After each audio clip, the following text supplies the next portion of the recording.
एक बार एक गांव में एक साहूकार का बेटा था।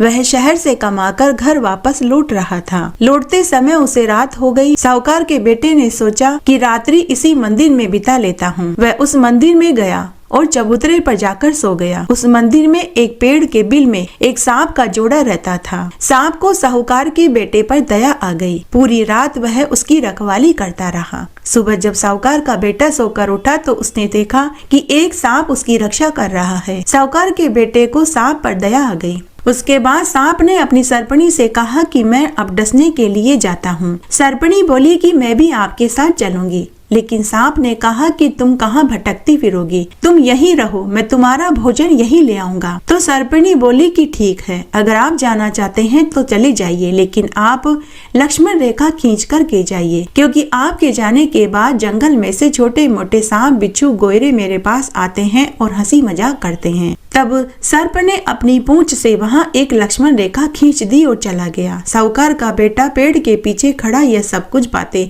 सुन और देख रहा था। अभी सर्प ज्यादा दूर भी नहीं गया था कि वहां बहुत सारे छोटे मोटे सांप, बिच्छू, गोयरे, अजगर आ गए। खुद सर्पणी लक्ष्मण रेखा पार करके उनके पास हंसी ठट्टा करने पहुंच गई। साहूकार के बेटे को यह बात पसंद नहीं आई, तो साहूकार के बेटे ने 7 छोटे छोटे पत्थर उठाए और सर्पणी को दे मारा और घर चला आया। उधर सांप के वापस आते ही सरपणी को भवन में जाकर बैठ गई। सांप ने अपनी सरपणी से इसका कारण पूछा तो सरपणी बोली कि आप आज उसी साहूकार के बेटे को डसकर आइए जिसकी कल रात आपने रक्षा करी थी, लेकिन वह मुझे 7 पत्थर मारकर गया है। यह सुनकर सांप को भी क्रोध आ गया। उधर साहूकार का बेटा संध्या के समय भोजन करने बैठा कि तभी सांप वहां पहुंच गया। बहू ने जैसे ही भोजन परोसा कि उसे छींक आ गई। माँ ने भोजन परोसने से मना कर दिया। यह देखकर साहूकार का बेटा बोला कि माँ, मुझे तुम औरतों की बातें समझ में नहीं आती। आज सुबह मैंने सांप और सरपणी की बातें सुनी। सरपणी सांप से बोल रही थी कि मुझे हंसी ठट्टा करने वाले लोग पसंद नहीं, तो आप लक्ष्मण रेखा खींच कर जाइए। बेचारा सांप तो अपनी पूंछ से लक्ष्मण रेखा खींच कर चला गया, लेकिन सांप के जाने के बाद खुद सरपणी सांप, बिच्छू, गोयरे और अजगर से हंसी ठिठोली कर रही थी और सब लक्ष्मण रेखा पार करके बाहर आ गए। मुझे ये 2 मुही बातें पसंद नहीं आती, इसलिए मैंने 7 पत्थर उठाए और सरपणी को दे मारा और घर आया तो ये छींक वाली बात। ये सारी बातें सांप परिंदे में बैठा सुन रहा था कि तभी सांप को पश्चाताप हुआ। तभी वहां सर्प अपने असली रूप में प्रकट हो गया और साहूकार के बेटे को कहा कि मैं तुमसे प्रसन्न हुआ, तुम कोई 3 वरदान मांग लो। तब उन्होंने धन, पुत्र और ऐश्वर्य और यश मांगा।